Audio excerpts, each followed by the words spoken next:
ఇక్కడ నాకు ఒక డౌట్ అయితే ఉంది సార్. ఇక్కడ ఏంటంటే మీరు టర్మ్స్ అండ్ కండిషన్స్ అన్నారు బాగుంది. అండ్ ఇక్కడ చాలా వరకు మ్యాట్రిమోనీస్ చాలా ఉన్నాయి. వాటి గురించి యాడ్స్ కూడా టీవీలలో చాలా వరకు వస్తున్నాయి. అయితే ఇక్కడ చాలా జెన్యూనిటీ అనేది తక్కువైపోయింది. ఎంత మ్యాట్రిమోనీలో చూస్ చేసుకున్నా కూడా ఎక్కడొక్కడ మోసాలు జరుగుతున్నాయి. మరి ఈ మోసాలు అనేవి మరి ఇక్కడ జరగకుండా ఉండుతున్నారు. దట్టు ఇంకోటి ఏంటంటే ఆల్రెడీ ఒక లైఫ్లో ఫెయిల్ అయిపోయారు, ఫస్ట్ లైఫ్లో ఫెయిల్ అయిపోయారు, మరి సెకండ్ లైఫ్ స్టార్ట్ చేస్తున్నారు. మరి ఇక్కడ ఎట్లాంటి అడ్డంకులు లేకుండా మీరు తీసుకునే చర్యలు ఏంటి అంటారు సార్? అంటే ఎవరు పడితే వాళ్ళు రాకుండా ఏం చేశారంటే జెంట్స్కి అయితే మినిమం 30,000 అన్న ఆదాయం ఉండాలమ్మా. మినిమం 30,000. ఎందుకంటే 10,000 20,000 వచ్చారనుకో వాళ్ళు ఎలాగ చెప్పు ఒక చిన్న హాస్పిటల్ ఖర్చు లేదా వెళ్ళాలంటే అది స్కానింగ్కి వెళ్ళాలన్నా ఎంఆర్ఐకి వెళ్ళాలన్నా చాలా ఖర్చుతో కూడిపడేది. వీళ్ళు 10,000 20,000 నా దగ్గర రావడానికి ఇబ్బంది పడతారు. ఒకవేళ నిజంగా కష్టపడి పెళ్లి చేసినా ఆ తర్వాత మళ్ళీ విడిపోతారు. అవును, అంతే కదా సార్. ఎందుకంటే చాలా తక్కువ సంపాదన, ఇద్దరు కష్టపడలేరు, కార్ని పని, ఇంట్లో ఖర్చులు కూడా ఇవాళ రేపు ఖర్చులు అంటే చూస్తుంటే బయట ఖర్చులు ఎట్లా ఉన్నాయో మినిమం 30,000 శాలరీ ఉంటే వాళ్ళు కొంచెం హ్యాపీ ఉండొచ్చు. ఎందుకంటే భర్త చనిపోయి కానీ అని చెప్పింది జెంట్స్కి, ఆడవాళ్ళకి కాదు. మరి వాళ్ళు మినిమం 30,000 ఉంటే ఇన్కమ్ పర్వాలేదు. మరి ఆడవాళ్ళు ఎటువంటి ఆడవాళ్ళు రావాలంటే కొద్దిగా ఓపికగా ఉండాలి. వాళ్ళు ఖచ్చితంగా ఓపికగా ఉండాలి. ఆవిడే లేవలేకుండా కూర్చుని తోడు కావాలి అంటే కుదరదు, నాకు సేవ చేయాలంటే కుదరదు. అది వాళ్ళు ఎనర్జెటిక్గా ఉండాలి. ఎక్కువ మంది ఏమన్నారంటే ఇంట్లో పని మనిషి ఉంటుంది, హెల్పర్ ఉంటారు, కానీ వంట కూడా నేను కూడా చేస్తాను వంట. నువ్వు నమ్మో 70 సంవత్సరాలు ఉన్న వ్యక్తికి ఆయన అది పెళ్లి గురించి నేను పబ్లిక్ టాక్లో అడిగా. అది 6 million 60 లక్షల మంది చూసారు. చాలా వైరల్ అయింది, చూసాను సార్. 60 లక్షల మంది ఏంటని చూస్తే 40,000 కామెంట్స్, 40,000 కామెంట్స్, వ్యూస్ కూడా కాదు సార్. ఆ రోజు ఏం అడిగారు మళ్ళీ ఒకసారి చెప్పండి సార్. ఏమడిగంటే 70 ఏళ్ల వయసులో మీరు పెళ్లి ఎందుకు చేసుకుంటున్నారు అని అడిగా. చేసుకుంటే నేను ఏమంటా శృంగారపరమైన కోరికలా అంటే ఆడవాళ్ళ గురించి. ఎందుకంటే సిరి ఇంకా చిన్నపిల్లవే, మగవాళ్ళు ఎంత పెద్ద వయసు వచ్చినా ఆడవాళ్ళతో కలుసుకోవాలని ఉంటుంది అని జనాలు అందరూ. ఫర్ ఎగ్జాంపుల్ మనకి ఒక గవర్నర్ ఉండేవాడు అన్నమాట, ఎన్డి తివారీ గారు అని. రైట్, అవును సార్. ఆయన ఏంటి ఏదో గర్ల్స్ రమ్మని అన్నారంట. అవును, న్యూస్ లో కూడా వచ్చింది ఇది. ఎన్నో ఆరోపణలు ఆయన మీద. ఆయన పెద్ద ఆయన అంటే యంగ్ లేడీస్ తోనే ఆయన టైం స్పెండ్ చేస్తూ ఉంటారు, ఇట్లాంటివన్నీ చెప్పేసి అప్పుడు అట్లా చాలా వరకు వార్తలు అంటే నిజంగా ఆయన మాట్లాడి ఉండొచ్చు. అంటే ఈ చెన్నై గారు చెప్పారు, మాట్లాడినా వాళ్ళతో కలిసి కూర్చో భోజనం చేసినా అదొక ఆనందం వచ్చేస్తుంది. వీళ్ళు ఏమనుకున్నారంటే అంటే నేను అన్నారు కదండి, పెద్దోళ్ళు మగోళ్ళు అయితే ఆఖరి రోజు వరకు కూడా ఆడపిల్లలు కూడా చూస్తారంట అలాగా. ఎందుకంటే ఆ మనసులో ఆ తత్వం అలా ఉంటుందంట వాళ్ళకి. ఈ ఆడవాళ్ళు ఏంటంటే ఒక్కసారి హస్బెండ్ నమ్ముకున్నారనుకో అంతే, ఇక హస్బెండ్ అంటే ఇక అతనే దైవం. మరి హస్బెండ్ ఒక భర్త చనిపోతే ఇప్పుడు మళ్ళీ ఇంకో అతను కావాలి కదా. కొన్నాళ్ళు వెయిట్ చేసి చూసింది ఆ అమ్మాయి. చూస్తే ఏమైంది, పిల్లలు ఎవరి కాళ్ళు ఫారిన్ కంట్రీస్ వెళ్ళిపోయారు, లేకపోతే ఉద్యోగం, కోడలు వచ్చింది. ఆ కోడలు కొడుకుతో మాట్లాడిన ఒప్పుకోదు, నువ్వు మీ అమ్మతో ఉండు. అలాంటి గొడవలు కూడా నేను చూశాను. నేను వాళ్ళ అమ్మతో మాట్లాడుతున్నాడని, నీకు నన్ను పెళ్లి చేసుకున్నా సరే మీ అమ్మతో మాట్లాడుతున్నావు కదా, నువ్వు మీ అమ్మతో ఉండని చెప్పేసి ఆ అమ్మాయి వెళ్ళిపోయింది. నీకు డివోర్స్ ఇస్తాను, మీ అమ్మతో నువ్వు మాట్లాడితే నువ్వు అవసరం లేదని చెప్పేసి వెళ్ళిన వాళ్ళు చాలా మంది ఇప్పుడు కూడా అట్లా జరుగుతున్నాయి సార్. అటువంటి వాళ్ళందరూ నేను చూశాను. కాబట్టి మనం వాళ్ళకి ఏదన్నా హెల్ప్ చేయాలి అని చెప్పేసి మనం ఈ 70 ఏళ్ళ అతను ఏంటంటే శృంగారపరమైన కోరికలు ఉన్నాయంటే, కాదండి నాకు ఇలాగా సంతోషంగా ఉంటుంది నాకు. ఆయనకి 90,000 ఆదాయం నెలకి. అంటే 40,000 పెన్షన్ వస్తుందంట, బ్యాంక్ జాబ్ చేశాడు.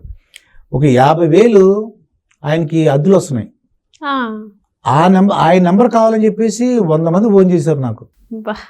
ఆయన నేను పెళ్లి చేసుకోవడానికి రెడీ అని. అమ్మ బాబా ఏంటి ఇంత ఇది ఉందా అని చెప్పేసి అప్పుడు నేను కూడా తోడు కావాలి అని అందుకే పెట్టారన్నమాట ఇది. అంటే సార్ ఇక్కడ ఏమైందంటే చాలా వరకు ఇప్పుడు ఒక పెళ్లి కాకపోతే ఇంకో పెళ్లి కాకపోతే ఇంకో పెళ్లి చాలా మంది చేసుకుంటున్నారు. ఒక్కొక్కరు 2-3 పెళ్లిళ్ళు చేసుకుంటున్నారు. చాలా జరుగుతున్నాయి. ఇక్కడ మరి ఇందులో మీరు తీసుకునే జాగ్రత్తలు ఏంటంటారు సార్? ఎందుకంటే చాలా మంది అమ్మాయిలు కొంతమంది సెన్సిటివ్ ఉంటారు.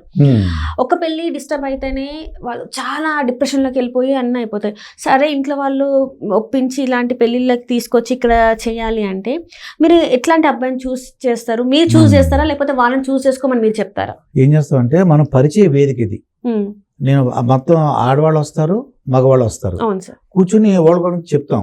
చెప్పి ముందు కౌన్సిలింగ్ చేద్దాం అనుకోండి. ఎందుకంటే మీరు ఇది 2వ సారి మళ్ళీ సమాజంలో ఈ అస్తమాన్ని మార్చేస్తున్నారు. ఈ అమ్మాయి అస్తమాన్ని ఇంకో ఎవరైనా చేసుకుంటుంది, ఇతను ఇంకో అతను ఇలాగా 2, 3 ఇలా అంటారు. అలా కాకుండా మీరు ఒకసారి బాగా ఒకళ్ళొకళ్ళు మాట్లాడుకోండి. పరిచయ వేదిక ఒకళ్ళకొకళ్ళు. జనరల్గా ఏంటంటే ఆడవాళ్ళకి ఏంటంటే కొద్దిగా ఎనర్జీగా ఉండాలని డబ్బులు, నేను ఈరోజు ఆడవాళ్ళు చూసామాట, కొద్దిగా ఇన్కమ్ కోరుకుంటున్నారు వాళ్ళు. నా దగ్గర ఏంటంటే సొంత ఇల్లున్నా పెన్షన్ వస్తుంది అనుకో, వాళ్ళని కొద్దిగా స్పెషల్ కేటగిరీగా చూద్దామని. చూడు పెన్షన్ వస్తే ఎంత హ్యాపీ తెలుసా, వాళ్ళకి 50,000 పెన్షన్ వస్తుంది అనుకో. ఒకవేళ ఆయనకి ఏమైనా అయిందనుకో, అయితే మాత్రం వీళ్ళకి 25,000 50% మళ్ళీ వీళ్ళకి వస్తుంది. అది పెన్షన్ లాగా. అలాగా కొద్దిగా ఆస్తి ఉన్న వాళ్ళని, కొద్దిగా అంటే బాగా అంటే కొద్దిగా అందంగా ఉన్న వాళ్ళు ఉన్నారు లేడీస్. జనరల్గా ఏంటంటే ఒకే ఒక అందమైన అమ్మాయి ఎనర్జెటిక్గా ఉంది, డిసిప్లిన్గా ఉంది అనుకుంటేసరికి మిగతా వాళ్ళందరూ కూడా వచ్చిన మగవాళ్ళందరూ కూడా ఆ అమ్మాయి కావాలి, ఆ అమ్మాయి కావాలని అడుగుతారు. అంటే ఇక్కడ ఇది యంగ్స్టర్స్ అనేనా సార్, లేకపోతే ఓన్లీ ఖచ్చితంగా ఒక మ్యారేజ్ డిస్ట్రాయ్ అయ్యి అంటే ఫస్ట్ మ్యారేజ్ పాడైపోయి సెకండ్ మ్యారేజ్లో ఉన్న వాళ్ళ, లేకపోతే ఎవరైనా రావచ్చు ఇక్కడ మనకి? ఇక్కడ ఏ ఏజ్ వాళ్ళైనా రావచ్చు. ఎలా అంటే విడాకులు తీసుకున్నారు 30 years, అతనికి 30 years ఉంది, వాళ్ళ వైఫ్తో విడాకులు తీసుకున్నారు, అతను రావచ్చు. అదే కాకుండా ఒకవేళ ఒక 30 years అమ్మాయి ఉంది, ఆ అమ్మాయికి భర్త ఏదో క్యాన్సర్ వచ్చి చనిపోయాడు, లేదంటే ఒక అతనికి భార్య ఏదో యాక్సిడెంట్ చనిపోయింది. మరి అంటే చిన్నపిల్లలు కూడా ఉన్నారు. అంటే చిన్నపిల్లలు అంటే 35 years 40 years కూడా భార్య చనిపోయి, భర్త చనిపోయి, ఏదైనా యాక్సిడెంట్లో, లేదంటే క్యాన్సర్ వచ్చి, లేదంటే అంటే వాళ్ళకి ఈ డెలివరీ అయినప్పుడు కొంతమంది ఆడవాళ్ళు చనిపోతుంటారు, ఏమైనా ఇబ్బంది చనిపోయారు అనుకో, మరి అతను మ్యారేజ్ చేసుకోవాలి కదా, అటువంటి వాళ్ళు కూడా రావచ్చు. కానీ ఫ్రెష్ మ్యారేజ్ అంటే ఇప్పుడు ఫస్ట్ మ్యారేజ్ వాళ్ళు మాత్రం వద్దంటారు. ఫస్ట్ మ్యారేజ్ మనకి అంత ప్రస్తుతానికి అవసరం లేదు. ఎందుకంటే నేను అంత పోటీ ఇవ్వలేను, కొత్తగా వచ్చాను కదా. నేను ఎంతో మంది యాంకరింగ్ చేశాను కదా, వీళ్ళందరినీ యాంకరింగ్ చేయడం వేరు.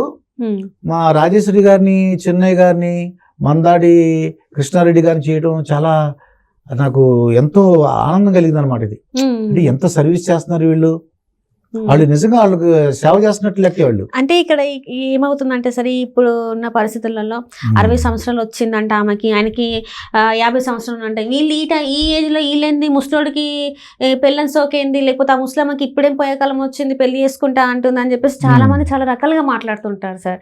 మరి ఈ పెళ్ళిళ్ళు మరి వాళ్ళకి ఏమైనా ఇబ్బంది తెస్తుందంటారా, లేకపోతే వాళ్ళు బాగుంటారంటారా? మరి వాళ్ళు ఏంటంటే జనరల్గా వాళ్ళ పిల్లలకి చెప్పుకోవాలి. వాళ్ళ పిల్లలకి ఇది పరిస్థితి, నేను ఒక్కడే, వాళ్ళకి కూడా తెలుసు కదా. ఇంకో విషయం ఏంటంటే పిల్లలు కూడా అర్థం చేసుకోవాల్సింది, వాళ్ళ అమ్మ నాన్నలు చాలా మంది ఎంకరేజ్ చేసి, పిల్లలు కూడా ఎంకరేజ్ చేసిన వాళ్ళు ఉన్నారు. అమ్మ మేము జాబ్కి వెళ్ళిపోయాం కదా, పోనీ నువ్వు కొద్దిగా ఎనర్జెటిక్గా ఉన్నావు, బాగున్నావు, లేకపోతే నాన్నగారు మీరు బాగున్నారు, ఇంకా అది ఆరోగ్యవంతంగా ఉన్నారు, మ్యారేజ్ చేసుకోండి అని పిల్లలు కూడా అంటే వాళ్ళని ఎంకరేజ్ చేసిన వాళ్ళు ఉన్నారు. అంటే ఇక్కడ ఒక మనం ఇండస్ట్రీలో చూసుకున్నట్టయితే దిల్ రాజు గారి లాగా అనుకోవచ్చు. ఎస్, దిల్ రాజు గారు ఇప్పుడు నిజంగానే నువ్వు మంచి పేరు సిరి, నువ్వు ఇంటెలిజెంట్ అమ్మా. నేను మర్చిపోయాను దిల్ రాజు గారిని. నిజంగా దిల్ రాజు గారి ఆయన సెకండ్ మ్యారేజ్ కదా, ఆయన వచ్చి పరిచయ వేదికలు కూర్చోమని చెప్పగలమా? కష్టం సార్, కష్టం. నేనేం చేస్తానంటే అటువంటి నిజంగా సెలబ్రిటీస్ ఉంటే నా నెంబర్ వాళ్ళు తెలుస్తుంది, వాళ్ళకి నన్ను కాంటాక్ట్ చేయగలరు, మన నెంబర్ ఇస్తాం కాబట్టి. అటువంటి వాళ్ళు నన్ను కాంటాక్ట్ చేస్తే, అలాగే ఆడవాళ్ళని కూడా చెప్పాను కదా, వాళ్ళు డైనమిక్గా ఉన్నారు, చాలా అందంగా ఉన్నారు, సెలబ్రిటీలు వాళ్ళు. కానీ ఏదో విడాకులు వచ్చి ఇప్పుడు ఫర్ ఎగ్జాంపుల్ సమంత్ గారు ఉన్నారు, అటువంటి వాళ్ళు నిజంగా లైన్లోకి వచ్చి కూర్చోమన్నా అవుతుందా? అటువంటి వాళ్ళు ఏంటంటే ఏమైనా అవకాశం ఉంటే వాళ్ళు సెలబ్రిటీస్ కానీ, లేదంటే ఇండస్ట్రీస్ పర్సన్స్, బాగా ఆస్తున్నోళ్ళు, పెన్షన్ వాళ్ళు, రాలేని వాళ్ళు, మనకు అది ప్రూఫ్ చూపించాలి. నేను సెలబ్రిటీ అని ప్రతి కూడా అనేసుకుంటే అవ్వదు. చాలా ఆస్తి ఉంది, 10 ఎకరాలు ఉంది, 20 ఎకరాలు ఉంది, పెద్ద పెద్ద బిల్డింగ్స్ ఉన్నాయి. అటువంటి వాళ్ళు మనకు ప్రూఫ్ ఉందనుకోది, వాళ్ళు నేను పర్సనల్గా వాళ్ళని చూస్తాను. నేను వాళ్ళు రావక్కర్లేదు వాళ్ళు, కానీ నాకు వాళ్ళు ప్రూవ్ చేసుకోవాలి. మరి ఎటువంటి నీకు జెంట్స్కి ఏం చెప్పా 30,000 మినిమం ఆదాయం ఉండాలి. ఉండాలి. ఎందుకు మరి 10,000 20,000 వాళ్ళు అంటే ఏమవుతుందంటే మిగతా ఆర్గనైజేషన్స్ ఉన్నాయి కదా, వాళ్ళు నా దగ్గర వద్దంటున్నాను నేను.